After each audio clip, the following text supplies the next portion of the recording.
I thought this was super exciting, and I admit he didn't necessarily know who they were the first time we went over. Thanksgiving at Phil and Marlowe's. Hello, Phil Donahue and Marlo Thomas, that girl? Okay, it was epic. So first of all, I admit, if you like the book, or if you ever saw my talk show, The D-List, I assume you're in love with my mother, 96-year-old alcoholic Kathy Griffin. I know. So, I think because I hang out with Maggie so much, I don't mean to be rude, but I'm bored with anybody under 90. Sorry, you guys just don't have it. You don't have it in the way the 90-year-olds do. So we go for Thanksgiving, and it's Phil and Marlowe's, and it's just fabulous. It's catered, and it's Upper East Side, and all this stuff. And Phil's got the glasses, like he's still doing the show, and Marlo looks fantastic. And because I call them my senior mafia, we walk in, and there's this woman who's got like the hurricane and the rascal and all the stuff I know from my mom. And so Marlo's like, "This is Joan. Her hip broke into 100 pieces," and she just walks away. I'm like, "Hello, okay." And then Elaine May walks in of Nichols and May, and Elaine May, Nichols and May, amazing comedy team, and so she comes up to me, and she's just incredible, and she's still like super feisty. And I go, "Elaine, what's happening in the world? It's such a frightening time." She goes, "I'll tell you what's happening. Everyone's afraid to get arrested. In my day, we were mad. We went out protest until we got arrested." And her daughter was there, Jeannie Berlin. Did you guys watch the HBO series The Night Of? Yeah. She was the one who played the prosecutor. She had the skinny little legs, and she's like super bad in the SS. And she was there, which is super cool. And then Gloria Steinem walked in. Hey! So it was rather epic. I will say though, in all honesty, if nothing else, I'm honest. Sometimes when you have Thanksgiving with your loving senior citizen friends, they do tend to nod off. And I'm not kidding. Like, there were a couple of times where I would look at, there were like 15, 20 people there, and I would just see someone go, and you just wait. Really, until they wake up. You're just like, "Oh, okay." And so it was quite magical. All right, sorry, next question. All right, next question is, what's your favorite impression to do? Oh, this is good. All right, well, I'm glad anyone even was flattering enough to ask, because my impressions are terrible, but I think that I have beaten you guys into just accepting them. So my favorite but worst impression is Cher. And even Cher says it sounds like Walter Brennan. And you really have to be a certain age to know Walter Brennan, but my Cher goes as follows. "What did you write about me in your book? I'm afraid to get it. Should I get it? I don't want to get it. I'm not going to buy it. You pay for it." All right. And when I say impression, I mean that was an actual conversation we had. So we're now fighting because I refuse to give her a free one, and she refuses to pay for it. So we're going to keep this going at least through New Year's Eve, where I can then somehow get Anderson Cooper to buy Cher 10 copies and charge it to his mother's credit card. I also love doing like my beloved Nancy Grace. Hold on. My name is Nancy Grace, and I'm a former prosecutor, and I've got to get home to John David and Lucy and the children. And if you used to watch Nancy, I don't know where she is now. Sing like Rob Kardashian or what. He's back, by the way. They found him. Rob. Black China found him. She found him, and somehow they helped him. I don't know what happened because he was missing. But, all right, so those are some of my horrible impressions. But I hope that if you read a section of the book where I'm talking about someone, you can hear my horrible impression of them. Maybe it will enrich the experience. All right, what's next? Well, we have another impression question. Specifically, can you do Oprah or Whitney Houston? Yeah. Okay, so my Whitney Houston story was actually my last book, but it's still like, when people say, who's the celebrity that really got the most upset with you? And now enough time has passed where I can like sort of say it again, but truly, Whitney Houston, when I was hosting the Billboard Music Awards one time, and this was like in the late 90s, so I didn't have the global fame that brought out tens of you today. I got my street cred, all right? I'm keeping it real. I'm on a freaking table, all right? This is what I did the first time I went overseas when I went to Afghanistan. Same thing. It was like this, and I just was like, "I'm too short. One of you troops people, get me a table." And this is what I did. I performed on what's called a forward operating base on a table like this, and then thank God they had a country singer after me. All right, so anyway, Whitney Houston came up to me, and I was whispering, because I still feel like she could kill me. She came up to me, and she was about to go do a duet, I think with Mary J. Blige, or I can't remember who, but it really, like, because when she gets so thick, but she was sad. So she comes up to me, and she sees me hosting the show. She sees that what I do is I tend to improvise a little joke about whoever was performed, or whoever is coming out, or someone who's in the audience. So she comes up to me and gets right in my face backstage. I'm hosting the show. Like, the Billboard Music Awards is a fairly legit show, right? And she just goes, "Don't you talk about it!" With a sweaty crack finger. And it was like, I thought, this is it. This is how I'm going to go. She is going to kill me. And then I walked out there and I said, "Hey, everybody, Whitney Houston just came up to me," and I told the whole story right to the audience live there. So, of course, now we'll have to do Oprah. So, if Oprah was Could you do Bobby Lee? Do who?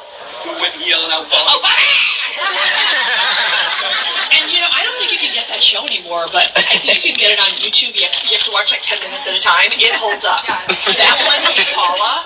Hey Paula, if you can find it, get it, yeah. Me and Bobby Brown and Hey Paula they still deliver. Jeff, I was not in the breath. So wait, Jeff. All right, so, yeah, then we can go back. Okay, and then I was on the Oprah show once. Like many shows I did. Only on once.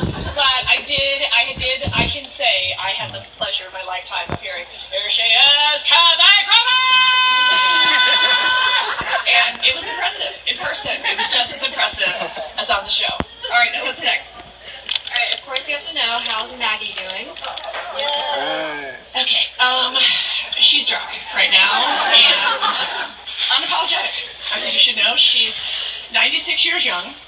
She, the story I put in the book is that she still watches every episode of the Kardashians. She tries not to get caught, because I'll say, "Have you heard?" Because, I call the younger ones Campbell and Francine. Because I'm busy enough with Kim and Chloe and Courtney, I can't deal with the other ones. And so, I'll say to my mom, "Did you watch the Kardashians?" And she'll say, "No. And you always think I watched that show, and I don't, Kathy. I just watch PBS. But I was glad that Kendall got to be in the Victoria's Secret show, because I know she wanted to be an angel." I'm like, "Mother, you obviously watch every episode." So the story I tell in the book, in a little longer form, is that my mom said, really fairly recently, that she was watching the Kardashians, and she was relieved to see that Caitlyn had transitioned back to Bruce. Hold on, this is halfway through the box of wine. And I was like, "What?" And she goes, "No, I was watching that show, and I see that Caitlyn decided to go back to being Bruce. I think it's easier that way. Because, you don't have to worry about the heels and all the hair and makeup." And she was watching a rerun. Swear to God, that's true. And what I kept saying, "Mom, she's like, "No, see, you exaggerate." And so she thinks that Caitlyn transitioned back over the weekend. And I don't have it in me to correct her anymore. Yeah, so this is kind of a broad one. Are you enjoying life? Wow, is Joel Osteen here? Wait a minute. I enjoy life too much. I think we had so much fun yesterday doing signings. We did a surprise signing in between two signings yesterday. So I called the store. I had Hannah call, and I was like, "Tell them the script that's for me and say this." Okay, so we go and do like a surprise signing at a Barnes & Noble. What city was it? Hackensack. Yeah, that's right. You'd think I would be beloved in Hackensack. I mean, I have played Jersey more than any other state in the union. Thank you. And so we go, and I'm running through the store yelling, "Hello, it's me, Kathy Griffin. Can you believe I'm here in person?" And it was just Asian ladies walking by, and they held each other tight. And then these two teenage boys were like, "What have you done, Miss Griffith?" And I go, "More than you. Get out of line." And then one guy had the nerve, like he kept reading it, and I was like, "This is dehumanizing. I have to watch you open my book and then decide maybe not to buy it." And then he goes, "Well, I'm going to walk around and read and see how you feel." Randy rips it out of his hand and goes, "This isn't a library." And of course I had to run in the middle of the mall and scream, holding my book, "It's me, Kathy Griffin, can you believe it?" And well, just a lot of confused shoppers. Went to Sephora. So I'm still keeping it real. Okay, and then last one, segue into start signing. Which of the celebrity run-ins in the book is your favorite?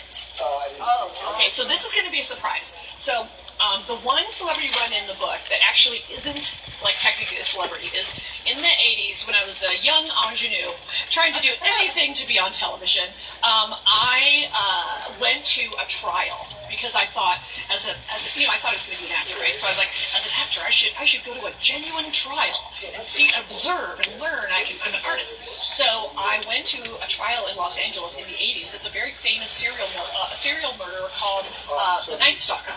So, remember the Night Stalker, Richard Ramirez? Okay, so I've never been to a trial, and the worst part is my brother Gary, who passed away, is a lawyer. He was a lawyer.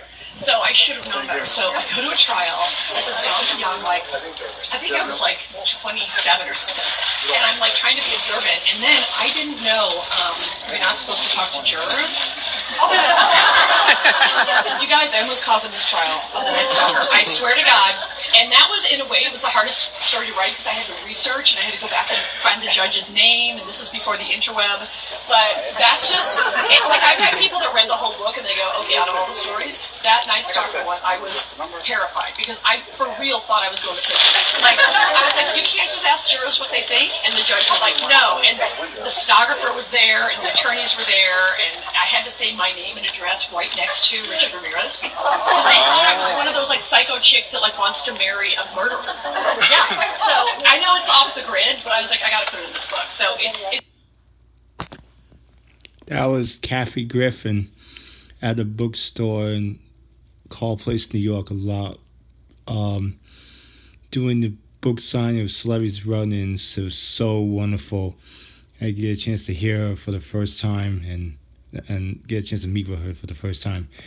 So that's Kathy Griffin from when she did a book signing of Celebrity Run-Ins. It's wonderful. I hope you get the book, and it was wonderful to have a chance to meet with her in person. And Kathy Griffin, I love you.